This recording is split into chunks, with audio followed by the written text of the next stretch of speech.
for having me. As is often the case with speakers, you might notice that I've changed the title of my talk between the time that the flyer came out and the time that I'm actually presenting. It's now entitled The Perils of State Permeability, Explaining the Divergence of U.S. and Canadian Labor Unions. Just to let you know, as Chris was saying, this is my sort of first attempt at articulating the central arguments that are in my dissertation, which is yet to be written. So any incoherencies are likely due to the fact that I'm still puzzling through a lot of the issues related to my argument, and I will gladly appreciate any help that you can provide in clarifying that. So I just want to start things off with a graph, which succinctly summarizes the core empirical problem of my dissertation. The chart you see before you is a graph mapping union density, that is the percentage of non-agricultural workers in the respective labor forces who are members of unions in the US and Canada from 1911 to 2008. And as you can see, the two lines, while not necessarily right on top of each other, map a fairly similar trend up until the mid-1960s, at which point they diverged quite significantly. And by the time we reach 2008, union density in Canada is more than double what it is in the US. And so from this chart, I developed the central question of the presentation and of my dissertation, which is why, after tracking each other for much of the 20th century, did US and Canadian unionization rates, or union density, diverge starting in the mid-1960s? Before I get into it, it's important to sort of recognize why this matters. So why does it matter that Canadian unionization rates are double what they are in the US? What impact does that have? And there are two levels on which it matters, I think. On a very real, concrete matter, it has a very real impact on people's lives. The strength of labor movements in given countries has profound impacts on the shape of that country's welfare policies and on levels of inequality. So it has a very material impact on the welfare of people's lives, which is a core reason why I'm interested in it. Additionally, there's some important theoretical issues that this kind of project can address, which is important to sociologists. And number one is the idea of understanding institutional origins. There's a lot of stuff on institutions and institutional development and so on, and how institutions help things stay the same. That tends to focus on institutions as a given rather than looking at where those institutions actually come from. And there's a lot less on understanding where institutions actually come from and how they come to take the shape they do.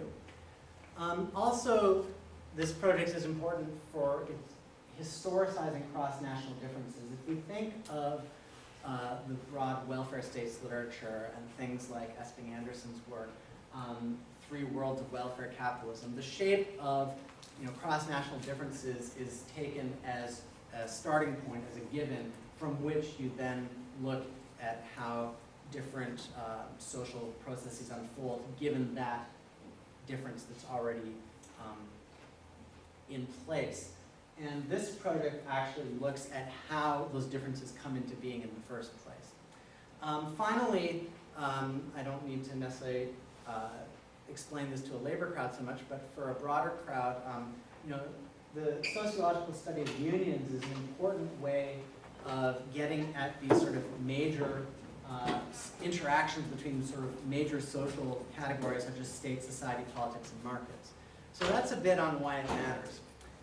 Just to give you an outline of what's going to happen here, I'm going to briefly outline my methods, give a justification of the case comparison, give an overview of some of the major competing explanations, because there's obviously a lot of people who have taken a crack at this little chestnut here. Then give you an overview of my own argument, which will proceed in sort of two steps. One, giving some of the historical background, since I don't assume. Is anybody familiar with Canadian labor history at all? No? Okay, so I just want to make sure how much I can blatantly fabricate. Okay. Then I'll present and evaluate my evidence and conclude. So methods, it's an archival project. I spent the past year gathering archival data at 8 different sites across the U.S. and Canada. I have about 20,000 pages of documents on this computer here, which I guard with my life. Also a lot of secondary reading. But first of all, let's just briefly deal with the issue of case comparability. Is this U.S.-Canada comparison comparing apples to oranges or something more alike? And I do think that they are comparable. On an economic level, both are in that sort of liberal market economy category, sort of in the sort of varieties of capitalism literature. The two economies are deeply intertwined. They're each the other's largest trading partner, not China. There's a tremendous amount of foreign direct investment in the U.S. that has only increased with passing time, and you actually have many of the same companies operating on both sides of the border, and they obviously have similar levels of economic development. At an organizational level, you have the added benefit that you actually have a lot of the same unions operating on both sides of the border. Canada is one of the only countries in the world that has union members who are members of unions that are headquartered outside their country's borders. And you actually have similar labor regimes. The Canadian labor relations regime is actually based on the Wagner Act developed in the United States. So there is a strong basis for comparison here. Now, as I was saying, there are a lot of other people who have looked at this issue and have offered explanations of their own, and I will briefly review some of the major ones here before getting, because it's important to show why they're inadequate. Obviously, a lot of people focusing particularly on the U.S. have looked at demographic and economic shifts, this whole post-industrial society literature and others, looking at the service sector shift, looking at the greater introduction of women into the workforce and stuff like that. And the U.S.-Canada comparison sort of essentially rules those out because Canada underwent similar economic and demographic shifts in the same time period. There's a large literature that focuses on differences in political cultures in the two countries. People like Seymour Martin Lipset have looked at have pointed to the more social democratic, Tory-tinged liberalism in Canada as opposed to the sort of rampant individualism in the U.S. that has made sort of collective action more difficult in the U.S. Obviously, a lot of people have looked at the special role that anti-communism and race have played in the U.S. case. And there's a literature that focuses on what they see as differences between the social movement unionism in Canada and the business unionist model in the U.S. and how the social movement model has been more effective. There's also been a lot of focus on institutions, labor laws and employer opposition. Basically, the U.S. has worse labor laws and meaner employers. And then there's also people who have argued that this whole graph I showed you is essentially a myth, and that it's essentially a function of the larger and more unionized private sector in Canada that is hiding a convergence in the private sector in the two countries. So, just to go over them, the political cultures argument, as I mentioned, was argued most often, I guess, by Seymour Martin Lipset. And this quote, which I won't read all, but basically rooted in Canada's status social democratic traditions, decidedly European conservative lineage, focusing on the U.S.'s individualistic laissez-faire tradition, not supportive of more collectivist approaches. Only in extraordinary circumstances, such as war or prolonged economic downturns, has the U.S. moved closer to the status model. That's their explanation for why you have the surge in unionization in the New Deal and post-New Deal periods. So the problem with this argument, besides some literature that has sort of challenged the empirical foundations of it, which I won't delve into, are first that it's explaining a variable of the constant. If we're looking at the development of trajectory of unionization in the US and Canada, we have to understand why there was a convergence for the first 65 years of the 20th century and then divergence. And you can't explain both by calling on deeply held political cultures that go back at least centuries.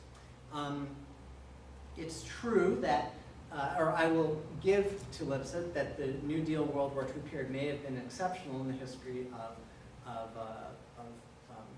U.S. political development, but it still doesn't explain why Canada experienced a similar surge at the same time. So there's that problem.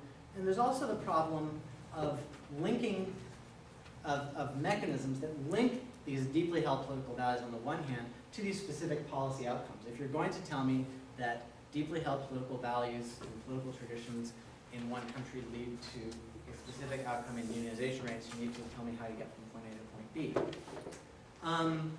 Also, if we're going to be referring to deeply held political cultures, it's quite interesting that the divergence in US and Canadian unionization rates happens actually at the very moment that Canada is making a break from its sort of British colonial traditions in the 1960s. So it's actually moving away from its traditional political culture at the very moment that unionization is diverging. So that's some problems with the political cultures argument. Anti-communism and race, obviously, I'm not going to dismiss their significance. They clearly play a role in weakening and dividing the labor movement. Anti-communism obviously creates that stark divide between the labor and the left. Race in the US, and racism more specifically, inhibits Southern organizing, with Operation Dixie as a key example. Also paves the way for right-to-work laws, which I will explain a little bit later.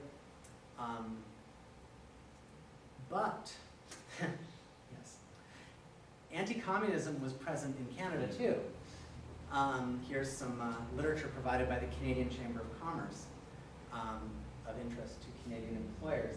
So why does anti-communism have a greater impact in the US than it does in Canada? You also actually have a similar expulsion of communist-dominated unions from the major labor federations in Canada at the same time in the late 40s as you do in the US. But you still need to explain why you have a greater impact, why this anti-communism has a greater impact in the US than it does in Canada. Race, obviously a clear point of divergence. We don't have a Canadian history of slavery and Jim Crow, but we still need to understand the institutional context and mechanisms that make race matter in the way it does in the US context. It's not enough simply to invoke the history of slavery. Now, turning now to the business versus social movement unionism, as I said, the idea is that the more conservative US business union model proves less effective than a more militant Canadian social movement unionism, which emphasizes more class issues, there's a Labour Party, etc. Which is definitely true, but Canada wasn't always more radical. And here's a quote from the Secretary-Treasurer of one of the sort of Canadian equivalent of the CIO, which is the more radical Labour Federation. And he's writing to a minister in the Department of Munitions and Supply, which is this key department in Canada in running the war. And as you can see, he's asking for more power for union security because the union might do a better job of convincing the workers of the need for a longer workday. Hardly a radical demand, trying to abide by the employer's wishes. And he's writing this because the workers are obviously a bit more reticent than the leadership is about going along with this idea. So Canada wasn't always more radical. On the other hand, the US wasn't always more conservative. And here I give you a quote, and we can play Name That Labor Leader, and I just love to read this in its entirety because it's so cool. The militant fighting spirit of the workers must be aroused. Even now, men are beginning to strike. We can't stand still. We must go forward and we must become active immediately. A new social order is here. Controlled economic planning is here. I'm vitally impressed with the necessity of organization. We will center our attack on mass production industries with the means at hand. Now, who said this? John Lewis. No, it was actually even better than John Lewis. It was William Green, head of the Conservative American Federation of Labor, in his report to the AFL Executive Council in 1933. So, wow. Yes. So anyway, the point here is that we need to explain that, but that's not to say that there isn't a political divergence, but we need to explain the political divergence. Why Canada ends up with a more politically, we might even go so far as to say class-conscious labor movement than in the US. the social versus business unionist argument ignores this sort of evolution of Canadian labor politics and the sort of hemming in of more radical options in the US. So we need to understand where the divergence come from. And as I will argue, this divergence is actually more an effect of the process I'm going to outline for you rather than a cause of the density divergence.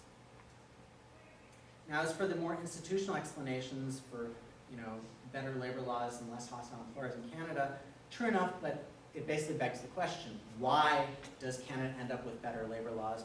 Why does the US have more hostile employers? For a long time, actually, Canada was considered to have worse labor laws than the US. As late people, industrial relations scholars writing as late as the late 60s, early 70s were sort of writing as a matter of course that, of course, Canada has worse labor laws. And as for employer hostility, it's simply, I view it as a function of the institutional environment in which employers operate. When Walmart goes to Germany, Walmarts have unions in them. Walmart got out of Germany now, but they had to deal with that. So we need an explanation of the more positive trajectory of Canadian labor policy and the more restrictive the greater restrictions on employers in the Canadian case. As for this argument about the public sector that I argued that I was telling you about, that it's a function of a larger public sector that masks a converging downward trend in the private sector, the data make a conclusive answer difficult. The Canadian government only started collecting specific data, disaggregating public versus private, starting in 1997, and there have been some attempts to go back and reconstruct some stuff. I'm actually trying a little bit of it myself, but existing studies that have done this do show that there is private sector decline. I mean, the private sector is obviously much less unionized in Canada than it is than the public sector, as it is here.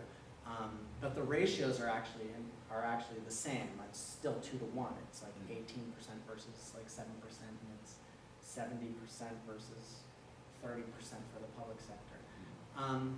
But for me, I really see this as sort of beside the point, because what I'm trying to look at is not necessarily what's going on in the private sector for the sake of what's going on in the private sector, but I'm looking at union density as a measure of the power of the organized working class in a given country. And as we in the US well know with examples like PATCO, the strength of the public and private sector unions is very tightly linked. So I don't necessarily view this problem of whether this is all just growth in the public sector as too much of a problem, and I will sort of leave it aside.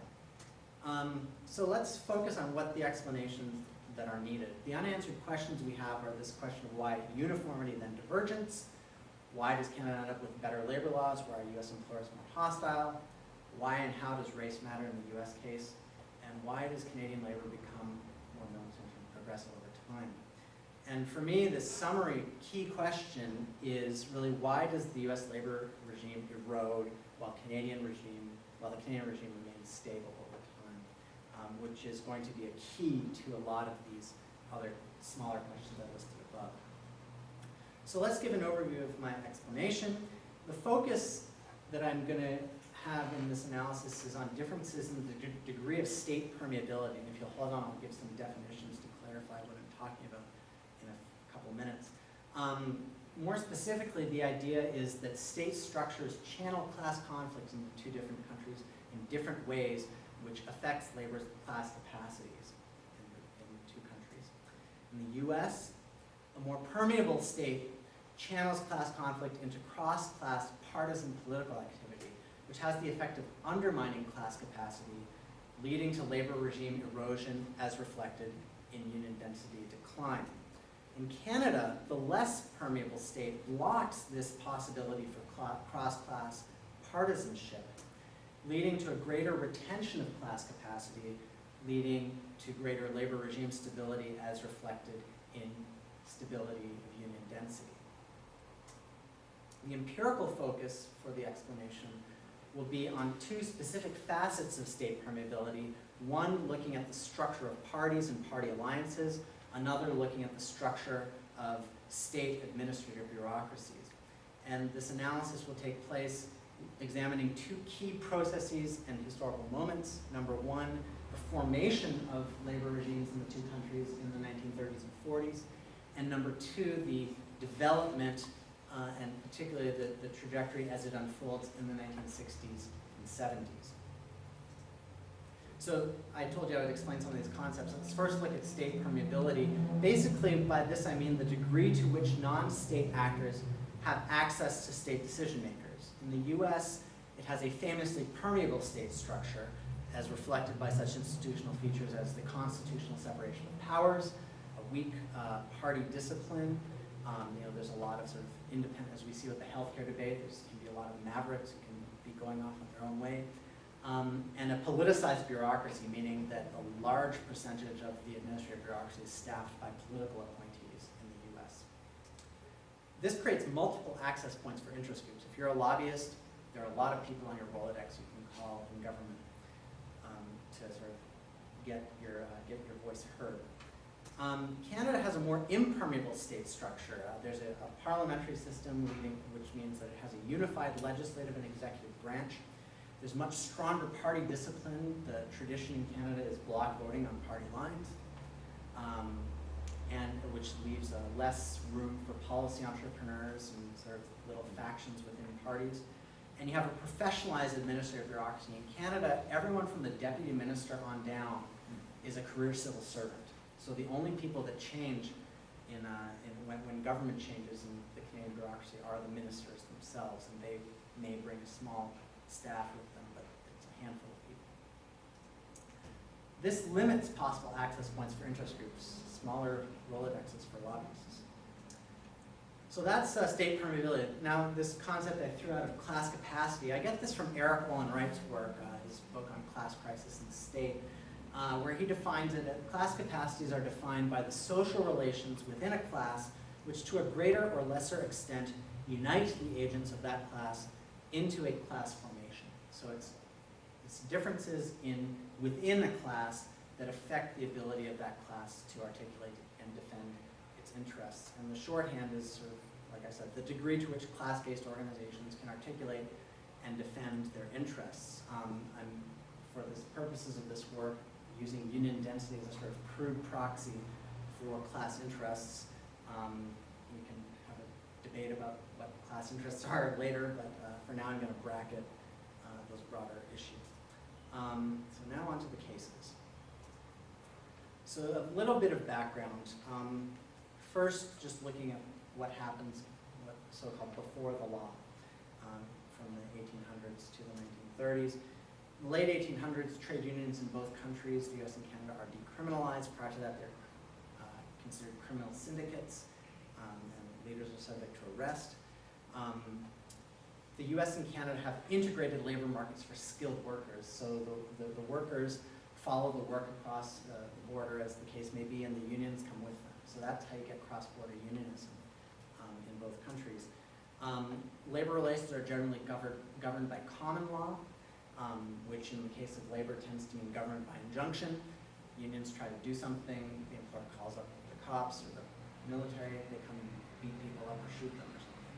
And that's generally how labor relations happen in this time. In the US, there are certain laws like the Clayton and Norris-LaGuardia Acts that try to lessen the labor's exposure to antitrust laws.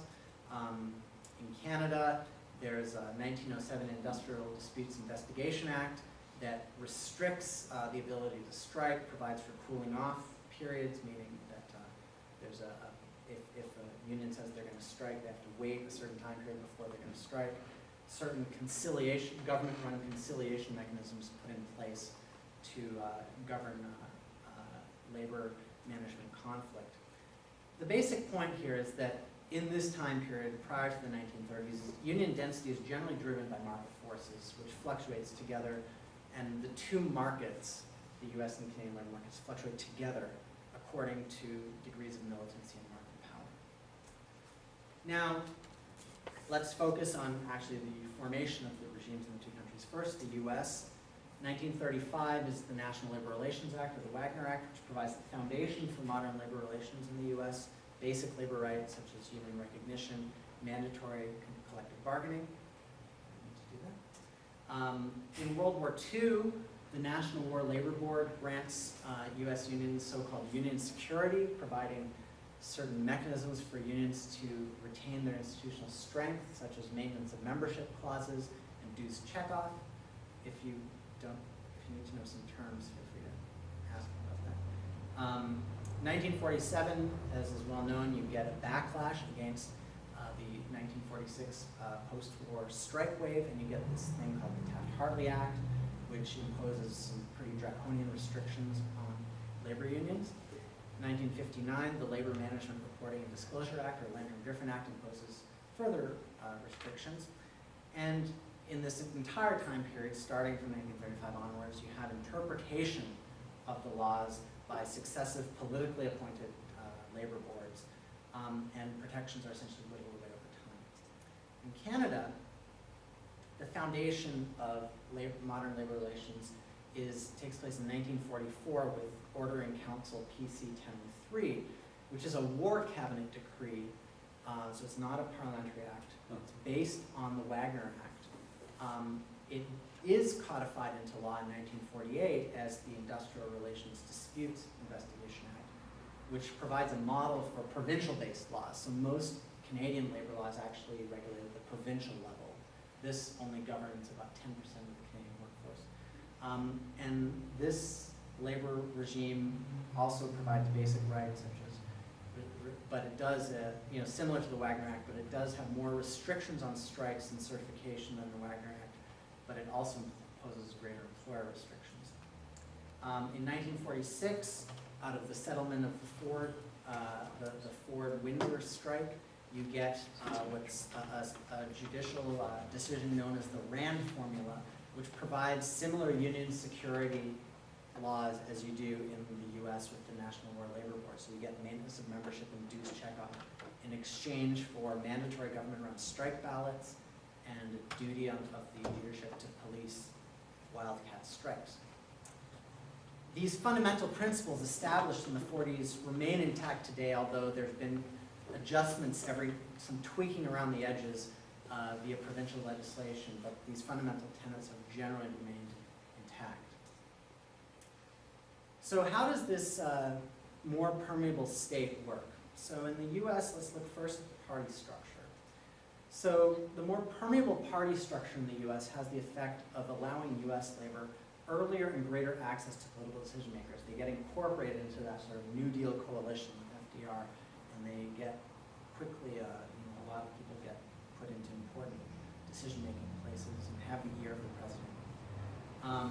And they have a key role in the New Deal coalition with the Democratic Party. This leads labor away from any sort of impetus they might have had towards class-based political activity and leads them towards more partisan, i.e. pro-Democratic Party political activity, as outlined by David Greenstone in his book on Labor and American Politics. This leaves U.S. labor less able to defend its own class interests, and its responsibility for maintaining this party coalition undermines its own ability to mobilize around class demands. And what this means ultimately is that its organizational power derives more from its alliance with the Democratic Party than from mobilizing its rank and file. And here's a quote that shows how this appeal of party access worked to tamp down enthusiasm for a Labor Party model. This is from Sidney Hillman, who was a key leader of the clothing workers, giving a speech in 1936 to his General Executive Board, saying the position of our organization is known that we are for a Labor Party, but in the last 2 years, things have happened. These things have happened since the coming of the Roosevelt administration. We have participated in making the labor policy of this administration. The re-election of Roosevelt will not solve all our problems, but it will give us a breathing spell. Obviously, the breathing spell has lasted quite a spell. Also, this more permeable party structure makes race matter more in the US context. Because labor's political power base, this New Deal coalition, is reliant on votes to get its policies passed of these racist Southern Dixiecrats. And this has imposed many limits on the New Deal program, not just in labor, across a whole bunch of policies, healthcare being a big one. But labor unity was certainly affected, the Wagner Act's exclusions on domestic and agricultural workers was mandated by the Southern Dixiecrats, who didn't want their predominantly African-American Southern workforce unionizing. And the Taft-Hartley Act was made possible by the Dixiecrats aligned with the Republicans, creating enough numbers to override President Truman's veto.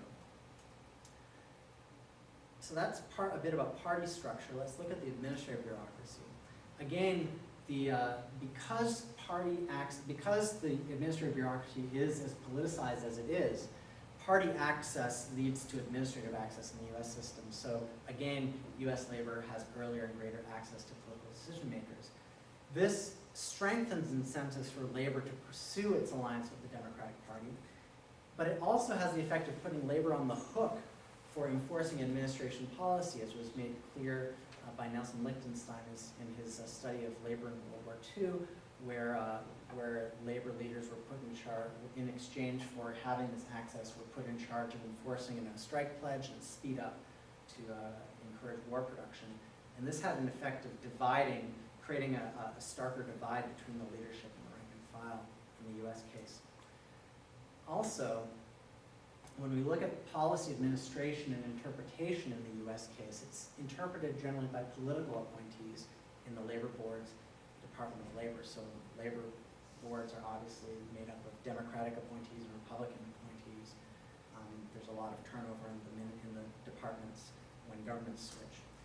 This politicizes policy development, creating unstable precedents. So a more labor-friendly Democratic board will rule one way, and then it gets overridden in the next administration by as soon as there are enough Republicans on board. And it basically makes policymaking a partisan activity, and it undermines its overall legitimacy from all parties concerned. It also has the effect of channeling class conflict into more secluded technical venues. So what gets you ahead in this model is having savvy lawyers who can go make a sophisticated argument in front of the labor board, as opposed to more sort of organizational tactics. There's also a more permeable barrier in the US between labor relations, adjudicative machinery, and the courts.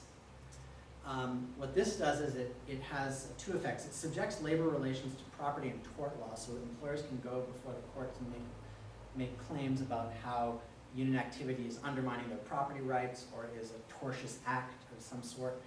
And you also get things due to corporate personhood, like this doctrine of employer-free speech, which essentially provides a legal rationale for union busting. So let's look at the Canadian comparison. First of all, turning to party structure. The more impermeable party structure in Canada blocked the possibility of alliance with the governing party. There's block voting in Parliament, so there's no room for individual legislators to serve as policy entrepreneurs, to be individual champions of labor the way you have in the US with certain senators and members of Congress.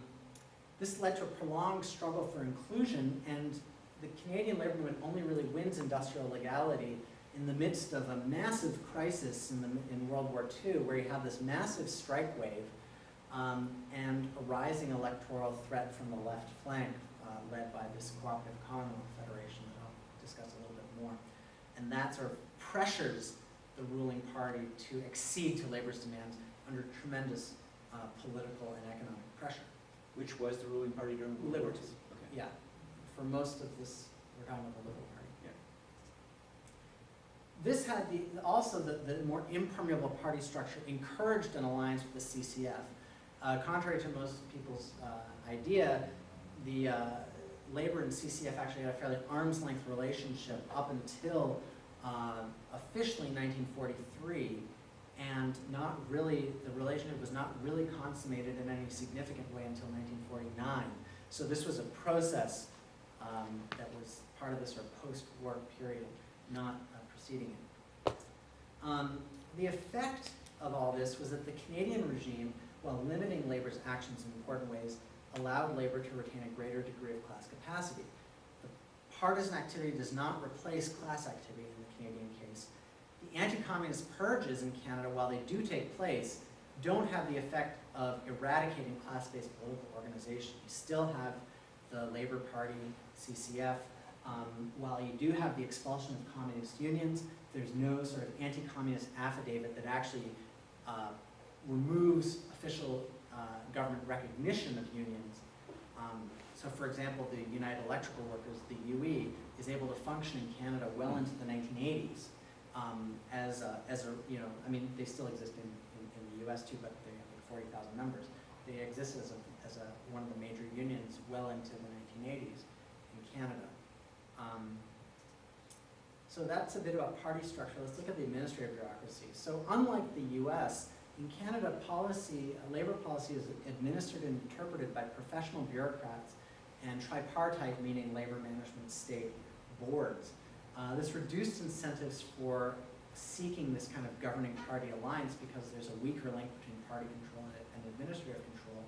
It also had the effect, while it made it harder to win the policies in the first place, once they were in place, it's harder to dislodge them because the more politically disinterested bureaucrats are just interested in implementing whatever the policy is. They're not thinking so much about what the political ramifications are. Also, the structure of the tripartite professionalized boards creates greater legitimacy amongst the parties because they each feel that they have representation directly on the board. There's also in Canada a much stronger wall between the courts and labor adjudication. Courts generally recognize the distinct nature of labor relations. It's sort of embedded in a more doctrine of collective rights that is a bit in conflict with the individual rights of the broader legal regime. And only in extreme circumstances will they intervene in labor decisions, and then usually only on procedural as opposed to substantive grounds. The whole effect of this is to create a less politicized labor regime with greater legitimacy amongst all parties concerned. You also have in Canada greater state involvement in labor relations, whether it's compulsory conciliation, government-run strike votes, more frequent legislative amendments, imposition of incomes policies, all this kind of stuff that you don't see to nearly the same extent in the US case. This has the effect of channeling class conflict into more public arenas where the repressive role of the state is more visible. Essentially, the state sort of, creates a more visible employer that's easier to mobilize against rather than a disparate, diffuse group of employers where class conflict generally gets channeled in the US case. This has the effect of reproducing class capacity manifest as increased militancy. And one proxy for increased militancy is strike frequency, and so I have some charts here showing US and Canadian strike frequency from 1901 to 1981. Why does it stop in 1981? For those of you who don't know, in 1981, the government of Ronald Reagan decided that they didn't really need to collect strike data anymore. Basically, because Canada's population is about 1/10 of the US, the scale on the right is the Canadian scale, and the scale on the left is the US. And as you can see in the late 60s, you have this massive spike in labor militancy in Canada that is not paralleled in the US. And here's the same look at it by number of workers involved. As you can see, the US has a serious militancy streak going on, but Canada surpasses it in the late 60s. So let's put some of these pieces together, just to re-articulate the central argument I've been making. The differences in the US and Canadian state structures affect class capacities in different ways, leading to differences in working class organizational power as measured by union density. And I'm specifically looking at the role of state permeability in this process as reflected in differences in party structures and administrative bureaucracies. Now let's look at, again, what we need to explain some of the unanswered questions. I hope I've answered this uniformity question, but we still need to get to the divergence. And I've made a small attempt at looking at this race question, but the other questions still remain. So why density divergence? Basically, I argue that the US and Canadian density divergence is a function of diverging policy regimes and how they act under shifting economic conditions. Basically, the NLRA is the high watermark for labor policy in the US, but erodes steadily afterwards. In Canada, PC 1003 serves as a floor for labor policy, and you have stability or expansion thereafter. So then we have to look at this question of wide erosion versus stability. In the US, the permeable state structures channel class conflict into partisan politics, which undermines labor's organizational power, politicizes labor policy, which makes it less institutionalized and more sensitive to shifts in the balance of political forces. In Canada, more impermeable state structures block the opportunity to channel class conflict into partisan politics. It's not like they don't want to, they just can't. And it has the effect of resisting the formation of labor regime in the initial case, but then once implemented has the effect of shielding it from change and creates a more institutionalized labor regime. So then you have this question of, okay, fine, what you're saying, you've been talking about all this stuff going on in the 30s and 40s. Why do these density rates still track each other for another 20 years and only diverge starting in the 1960s? And that's where the interaction between policy and market power matters. Basically, I argue that the post-war economic boom increases unions' market power and decreases incentives for employer aggression, which has the effect of concealing the underlying divergence in labor regimes in the two countries, which is why you have similar union density rates. In the early 1960s, however, you have growing employer concerns about what they call wage push inflation, which is essentially what's happening is that wage gains won by unions are reaching the point where they're outstripping productivity gains, which are eating into corporate profits, creating a crisis of profitability and pushing employers back on the offensive. And this has the effect of exposing the weakness of the US labor regime. And this is some covers of some pamphlets by US employer associations that focus on this problem: unions, inflation, unions, and wage policy, the attack on management rights, productivity and wage settlements. A handy questionnaire from the National Association of Manufacturers saying, do you still have the right to run your plant? So why do we have more US employer hostility? Basically, because the US and Canada are facing the same kind of profitability crisis, so why the different responses? Basically, it has to do with policy. It has differences in state restrictions on employers, particularly stuff such as greater limits on employers' ability to replace strikers, this doctrine of employer-free speech I was talking about, which allows employers to intervene in the recognition process in coercive ways. And basically, what happens is the Canadian employers are institutionally restrained from engaging in this kind of US-style anti-union activity. We also look at the effect, in addition to the employer militancy, we also have a corresponding rise in labor militancy in the 1960s, which got a lot of, which manifests itself in things such as the blue-collar blues, the explosion of public sector unionism, revolutionary union movements such as Drum in Detroit, and others. This had the effect in the US of accentuating the divide between the labor leadership, which was then fully enthralled to the Cold War ideology, and the membership. And while you certainly had a similar divide in Canada between sort of old, out-of-touch membership and a younger, more dynamic grassroots that was, tired of the way things were going, there was important segments of the Canadian labor leadership that were radicalized out of this, particularly in Quebec. And why do we have more Canadian radicalism? Why does this have this more radicalizing effect? And I argue that this is actually a paradoxical outcome of the greater degree of state intervention in Canada. The impermeable state is seen as an external force intervening on labor's rights, and it often takes the place of the employer, especially when they're coming to labor and demanding concessions, wage concessions to put them in line with incomes policies, anti-inflation measures and such. This creates an easier mobilizing target for Canadian labor, which pushes them sort of more out into the streets, if you will. You have a lot of, in Canada, there in the 1960s and particularly in the 70s, you have mobilizations for general strikes and stuff like that that are very prevalent in the US, to say the least. You also have a greater retention of class-based politics in Canada. The anti-communist purges don't have the effect of completely eradicating the labor left in the way that they, or not completely, but severely eradicating the labor left as they do in the US. And there's still the possibility of channeling this industrial unrest into political expressions in Canada. And you also have to look at the role of nationalism, the sort of rise of Canadian nationalism, reacting against the sort of branch plant economy with US companies being seen as foreign invaders, and particularly in Quebec, the rise of Quebecois nationalism, where you have phenomena like the conservative Catholic,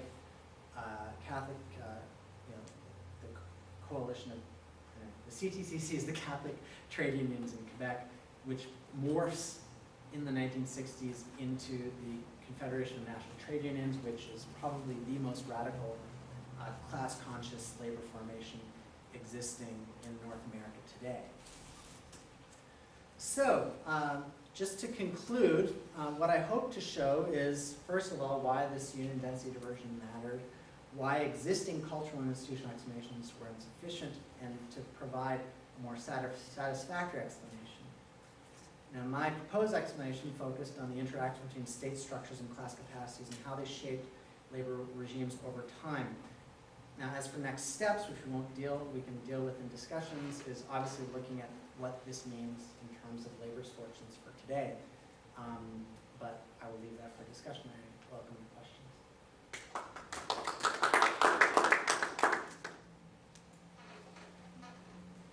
Should I just take my own questions? Yeah, go for it. Thank you, excellent.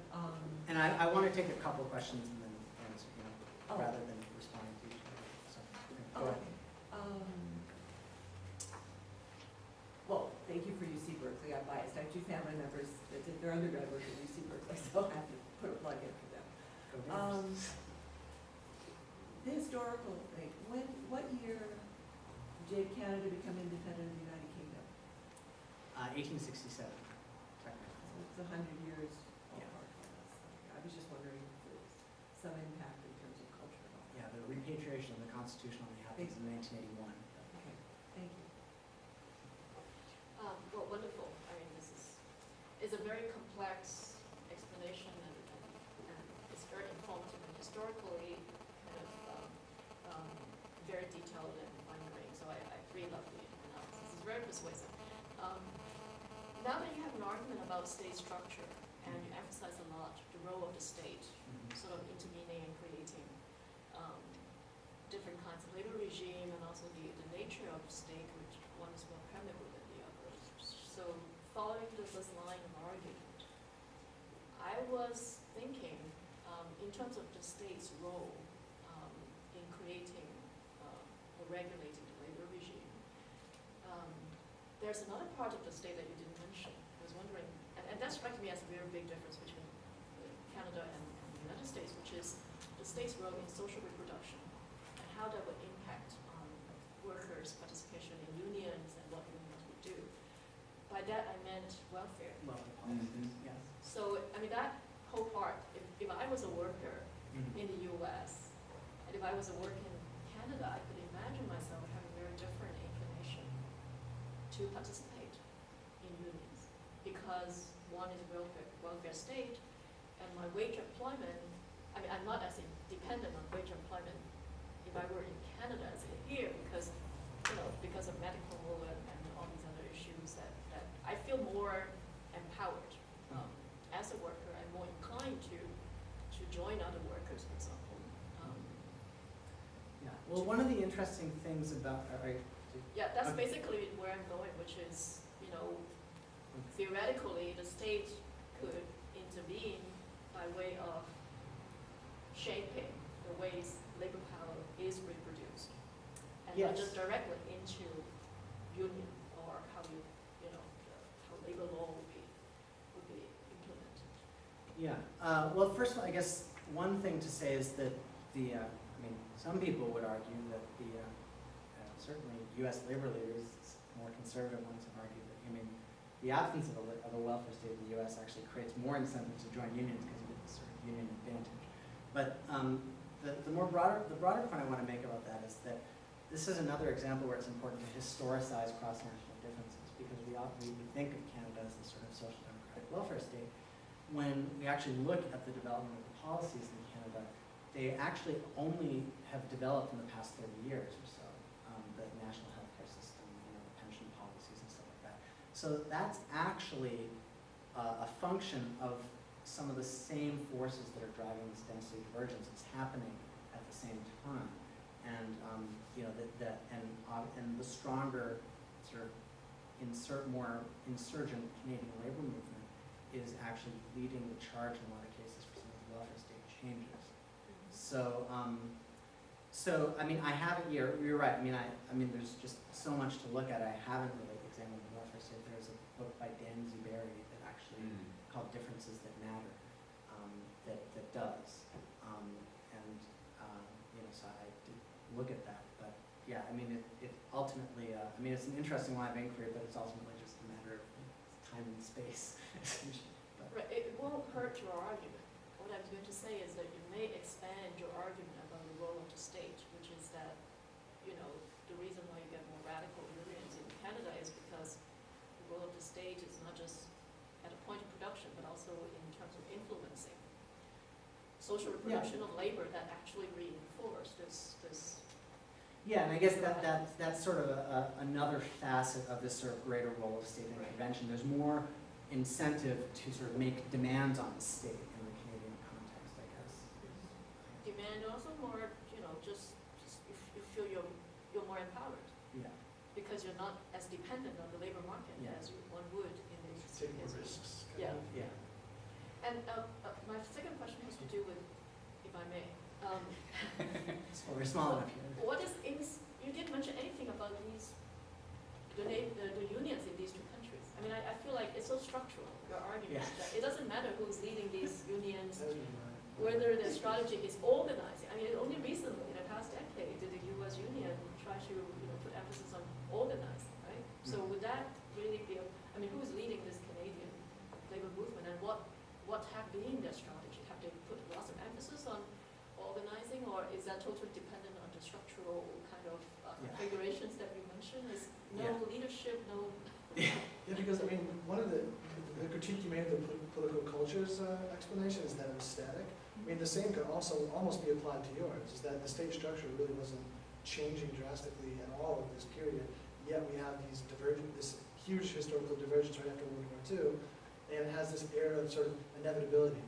So do you see there as being any critical moments where the actors themselves could have actually transformed the circumstances, and it may have not ended up this way, because it seems so inevitable, and it is a compelling argument, and I certainly agree that it does matter.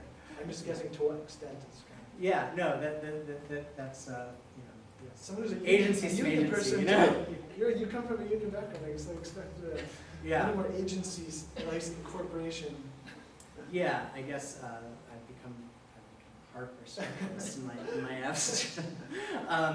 No, I think this is a part of the argument that I still need to flesh out. Because when it boils down to it, what causes union density to increase or decline? It is essentially union organizing victories, plus gains in union shops, plus existing union membership over workforce. That's how you get. So you have to have either growth in unionist industries or increased organizing victories. What I'm charting out here, I guess I'm not. I guess the reason it comes out so structural is because I'm arguing against sort of, these political cultures, but also against the sort of idea that in Canada you have this sort of inherently more radical union leadership.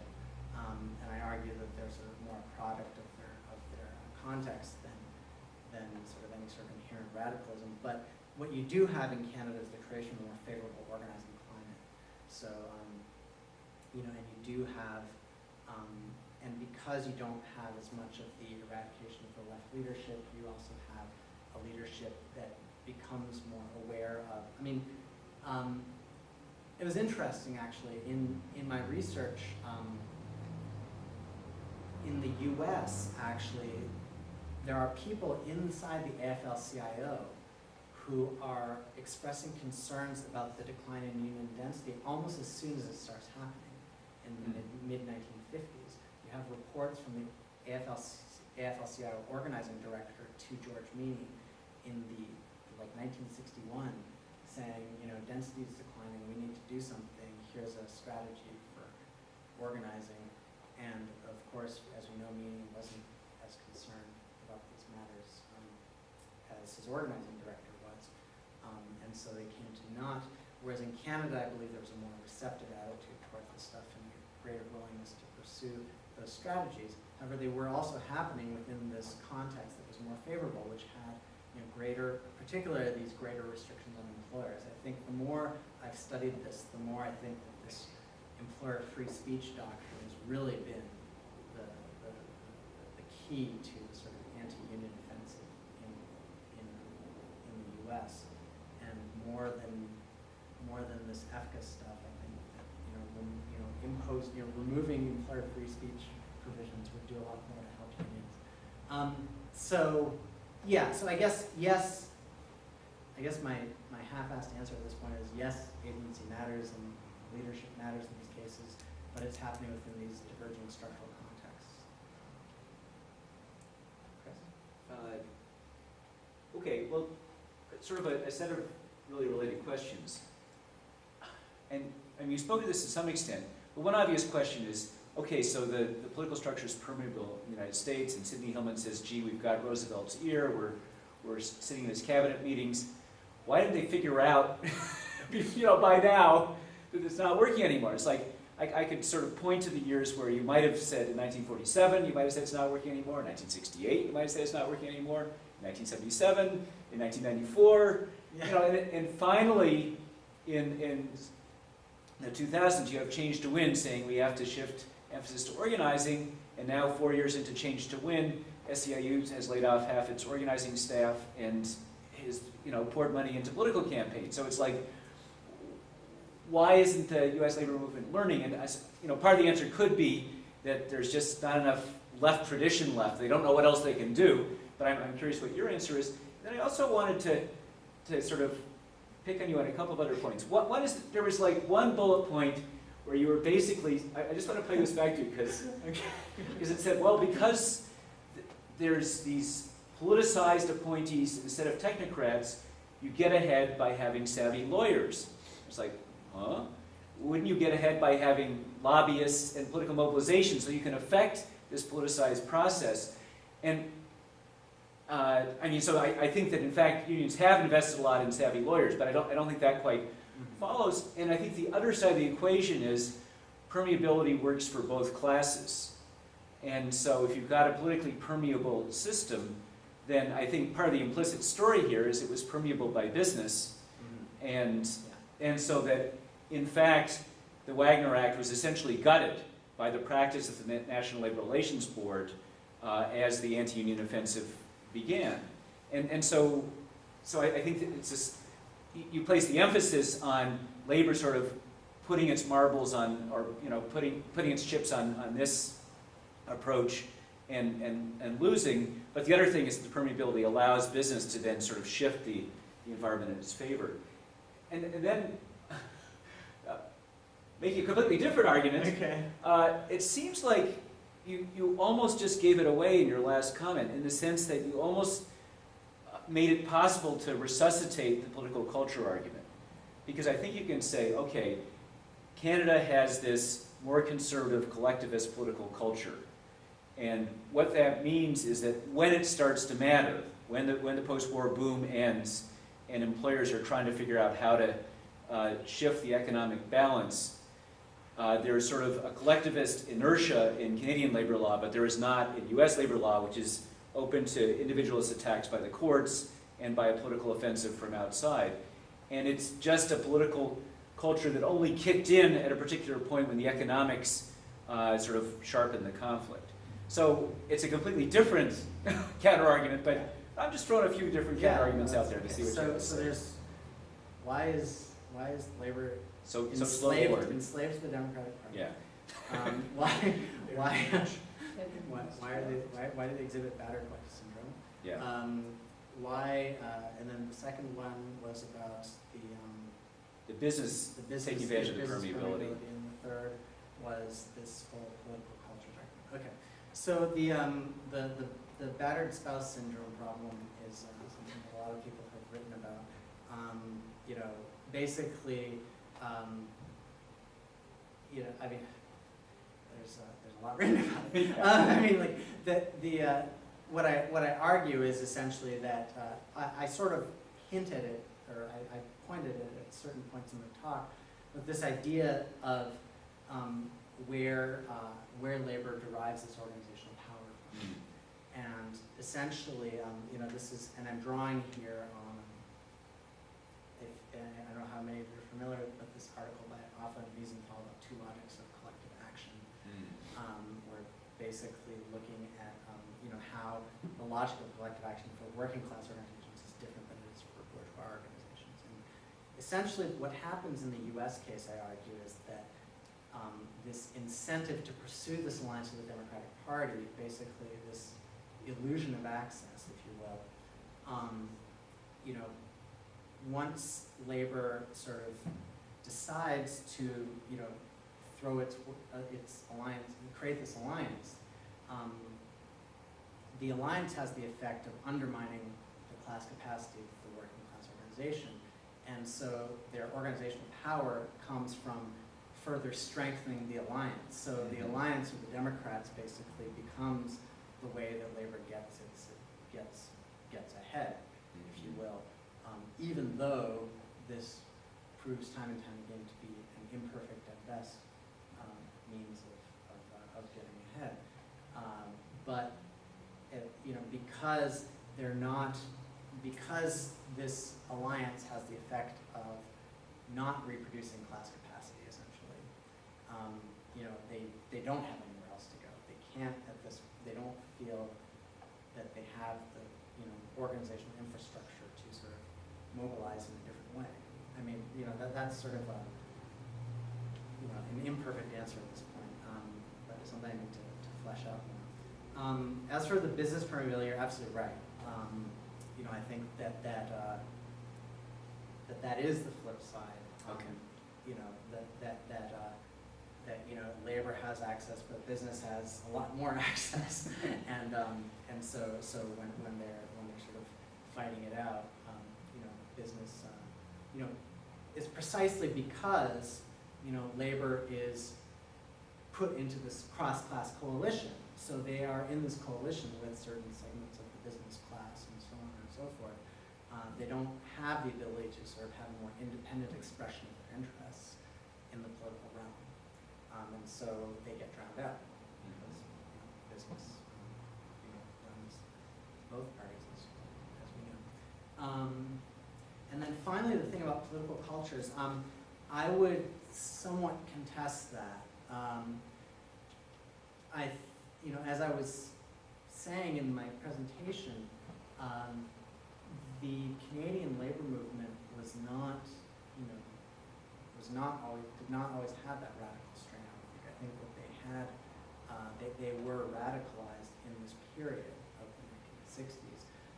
What I did say was not so much that there was, I didn't necessarily say that there was sort of this retention of more collectivist political culture. What I said is that anti-communism didn't have as profound an effect in Canada, and that there wasn't as much of an institutional eradication of the left, a cleansing of the left. So you still had a you know, somewhat tenuous but still existing connection in Canada between labor and the left that was, you know, much more damaged in the U.S. case by such things as, you know, well, first of all, a big thing obviously was the complete discrediting of the CP during the war because of their support for the no strike pledge, combined with the anti-communist affidavit provisions in the Taft-Hartley Act that literally removed recognition from unions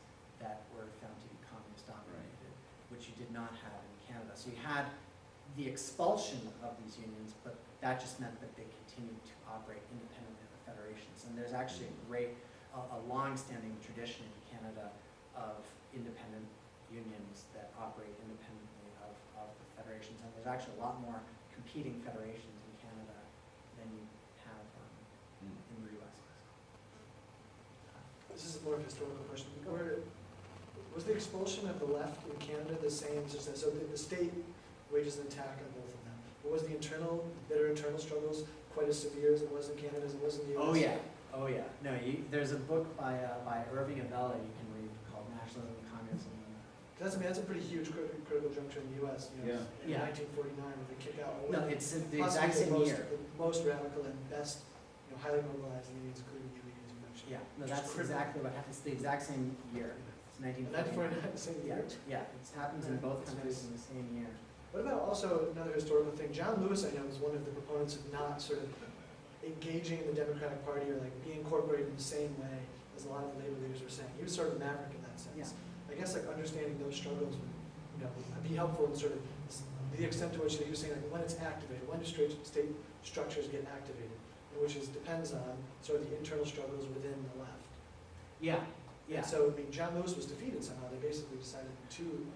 Well, John Lewis was defeated, but he also didn't have someplace else to go. So his independence was manifest by endorsing Willkie for president in 1940. So which completely discredited him in the eyes of much of his membership.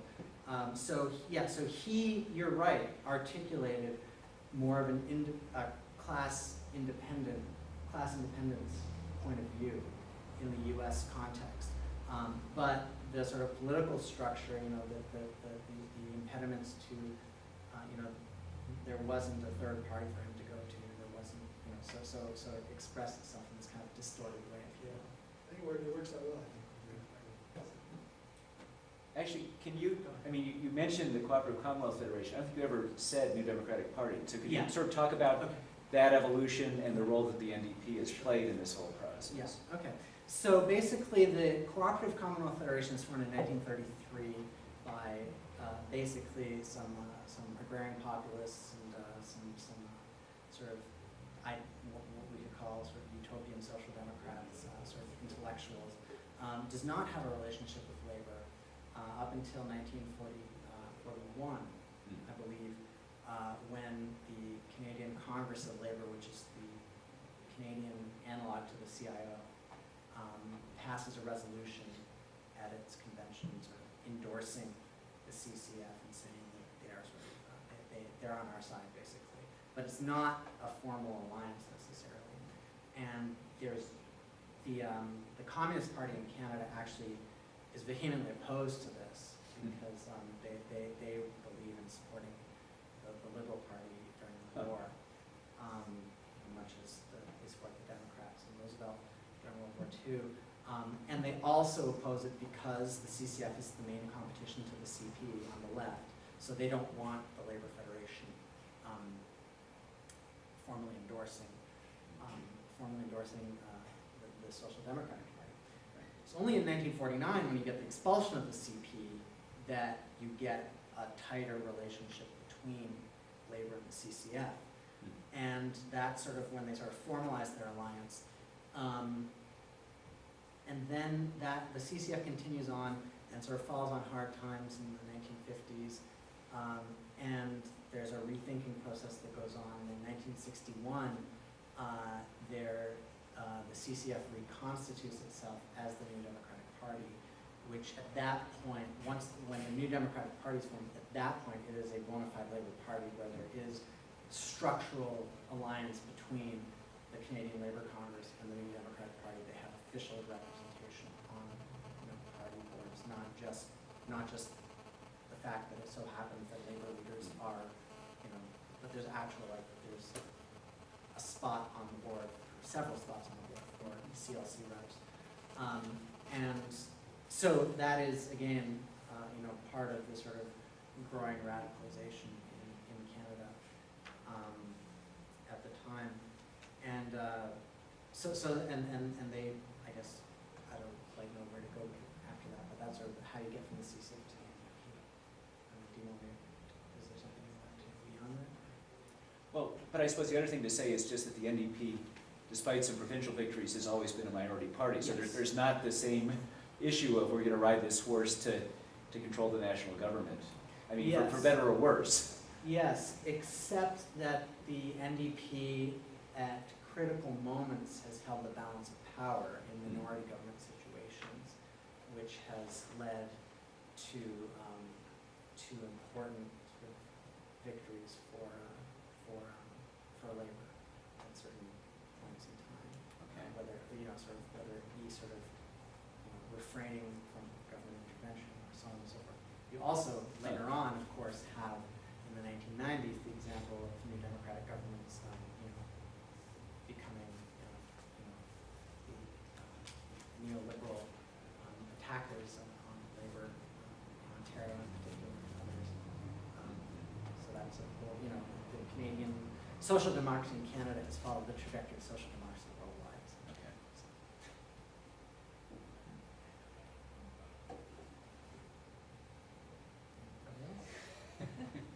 Wow, okay. I guess we can call it.